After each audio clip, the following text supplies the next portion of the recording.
Good afternoon, everybody. It's lovely to be here. I actually am in the College of Law, but I'm not a lawyer, so, I'm nowhere really.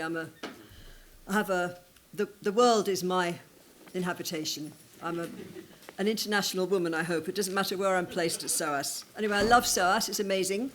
I want to talk to you. I'm going to set my phone so that I don't go over my 10 minutes.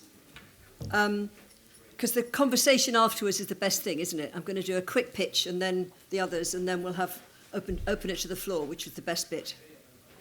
So free speech, this picture, I don't know if you can make it out, it comes from a big project that Dr. Lee and I worked on some years ago, which was called Islam on Campus. And we were looking here in a visual way at the way in which Prevent, the counter-terror programme, was looking, watching, differentiating people by the clothes they wear, and deciding that they might be dangerous. So I hope that you can see we commissioned this work from a brilliant illustrator, and I really like it very much. It's also the metaphor now is very strong, which is that this is now what's happening with speech all over the place, to everybody, whether they're Muslim or not. And I predicted that about 10 or 15 years ago, that if you have a system like Prevent, you can just generalize it to the whole population and make everybody suspect.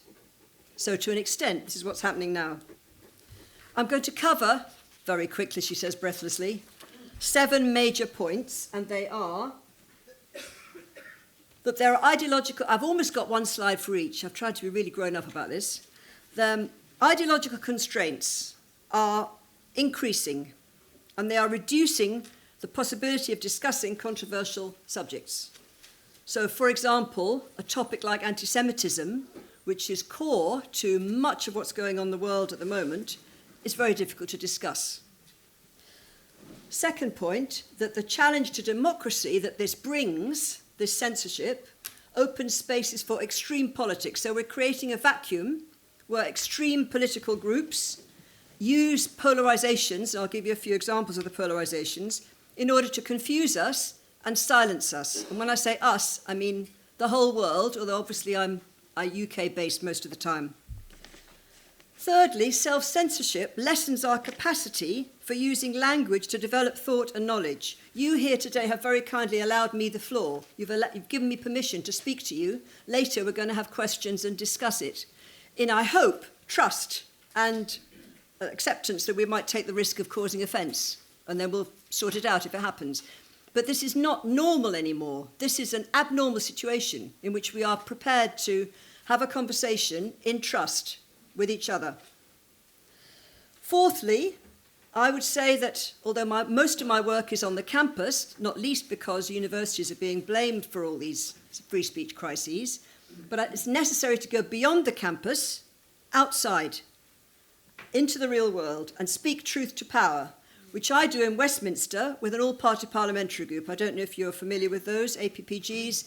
There are hundreds of them, and they are a soft power approach which allows citizens like me and like you to go into Parliament, to work with parliamentarians, even the ones you don't agree with. It's worth it. It's worth doing, honestly. And we have had quite significant impact in a very small way.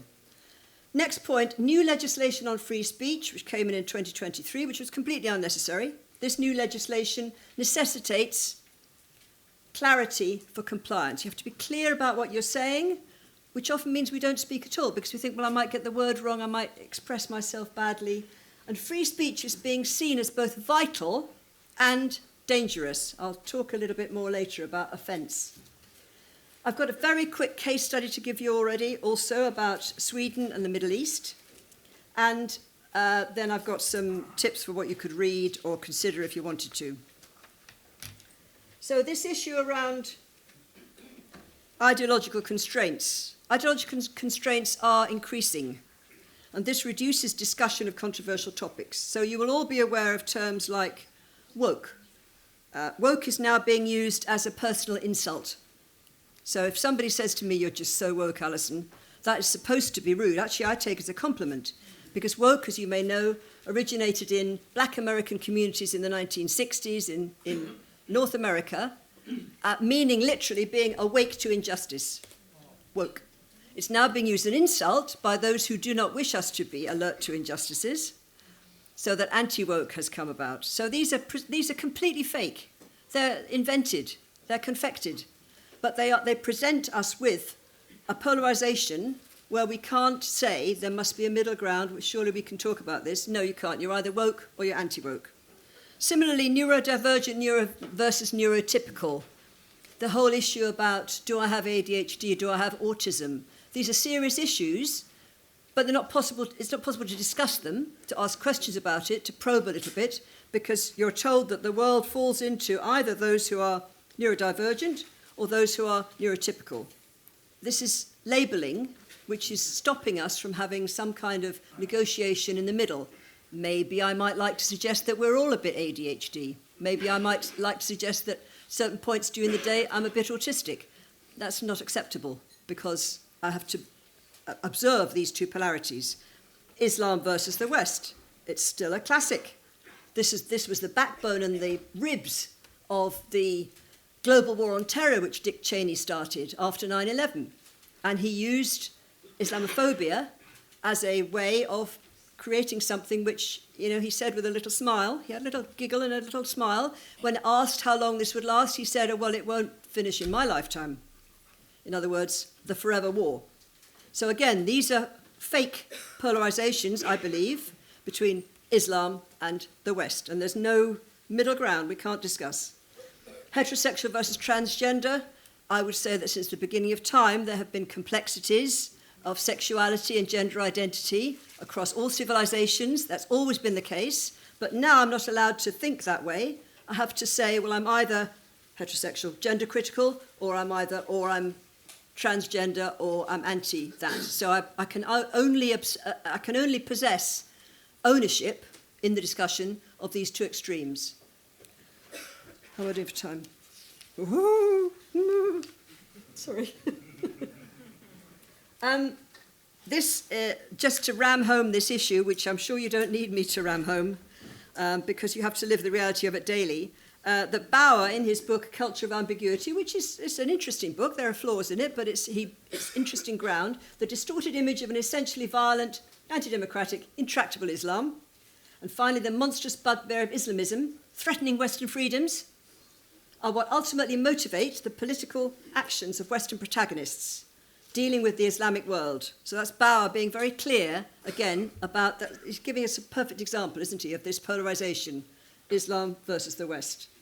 And that, of course, leads to self-censorship, because, as you may be aware, just thinking about the campus for a moment, of the 100 or so, I can't remember actually how many universities we've got in this country, because some have gone to the wall already, but there are very few. It's a minority that teach Islamic studies or the Islamic world or modern Muslim understanding, unless they do it under the sexy guise of terrorism. So this leads to this, what Bauer is describing leads to self-censorship at an educational level, which means, and I work with Germany on this, means that young German Muslims are asking for more access to their own beliefs and to be able to discuss their own understanding on campuses. So the next point, if you remember from the original shopping list I gave you, is we also need to get out. I work a lot on campus, but we also need to get out. This is Portcullis House. Some of you will have been there already. It's opposite Big Ben. So this is modern. There are fewer mice and rats living here than there are in the main buildings. And we set up an all-party parliamentary group. The gentleman on the left is one of my heroes. Don't know if you recognise him. John McDonnell, one of the old guard of the left, but he's not rabid left. He's a pragmatist, he's a socialist. He wants a better, fairer, more equal society. And this allows us to run events, as I've said before. It allows us to bring students into Parliament. It allows us to work with academics and politicians. It's very small scale. If you want to join us and help us, we could amplify our messages with more help. I think it's also fair to say that a recurrent feature of my work is this importance of having the freedom to speak, to think, or to communicate using sign language or artwork in order to foster better understanding and be able to disagree. Think about the fact that if we can't communicate properly with each other, which we're not being able to at the moment, then we can't develop. And if you send me an email, or if you want my email address, it shows in the signature, there are 3 books on free speech which are all open access. So very quickly, what we've got now then is an aggressive situation. Free speech is being forced upon us. Again, it's a paradox. You must speak freely, but you can't speak freely. It's a nice little polarization again. In 2023, we didn't need this, but we've got a new act, Higher Education Freedom of Speech, an act to make provision in relation to freedom of speech. As you will know, because a lot of you are lawyers, you can have an act which is then approved by the monarch and it becomes law, but then you create guidance to explain it. And the Office for Students has created this Regulatory Advice 24, which is guidance related to the Freedom of Speech Act. And that does suggest, in its bones, this guidance and this act suggest that speaking freely is dangerous. It will cause offence, but we want you to do it because it's good for you. And once you've spoken freely, you might have to go to court, but we can help you go to court and sort it out. This is really not a good place to start from because, again, in a room full of lawyers, I would agree with you that the law is necessary, but it's not sufficient. If we're going to live as civilized human beings together, we need to have other mechanisms which cannot be resolved in a law court. And the little picture here that I sneaked in of that ridiculously gorgeous building with vines up it, that's Lund University in Sweden. And this is my little very quick Middle East and Middle Eastern Europe case study, because I've been called into Lund University 3 times, and they're going to get me in again, to work with students and staff who want to talk about Israel-Palestine and are being shut down.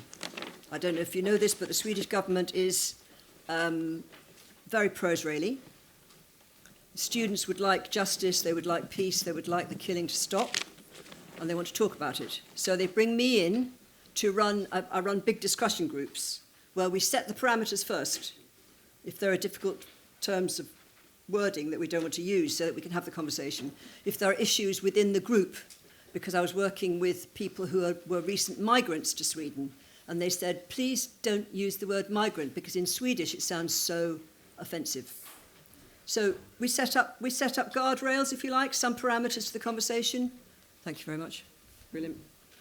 And that's my little Middle East example. I could talk about this a lot, as you can tell. But the point being that this is Sweden, a country with apparently no problems, and yet it's being visited by this issue taking place many miles away, which it's declining to resolve. Sweden is declining to have democratic, open debate about an issue which is affecting all of us and will continue to affect our children and our grandchildren for many years to come.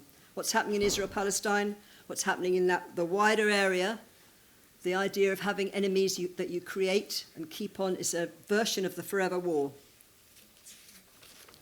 So to conclude, damn good book there. You don't want to buy it. Far left. You don't want to buy it because it's £95. But again, on my email, you could look it up on my email, but all the publisher's website, you can download it free or just read it on screen. It's open access. It's free. And that gives you some very interesting case studies from 8 different countries and from the UK about how to overcome the self-censorship I've described to you, the idea of free speech as being offensive, and therefore if you speak freely, you're going to cause risk, and other issues related to whether we can trust ourselves, not just others, to try and say, look, I want to talk about this, whatever this is, and make an effort. Acture, if you look that up, that is a legal tech platform that I've created with the University of Cambridge to develop, and my very gifted colleague Dua Karim, this will help the university sector to navigate these difficult pitfalls about offence, about being offence and taking risks. And Coffee, Community of Inquiry, that's just to introduce you to, that's part of Acture, and that's just to give you the little picture that shows you, that reminds you what I told you about having communications with others, because I run these groups and they're called communities of inquiry based on early 20th century pragmatic philosophy. Anyway, it's been brilliant to talk to you, and I'm looking forward to your questions later.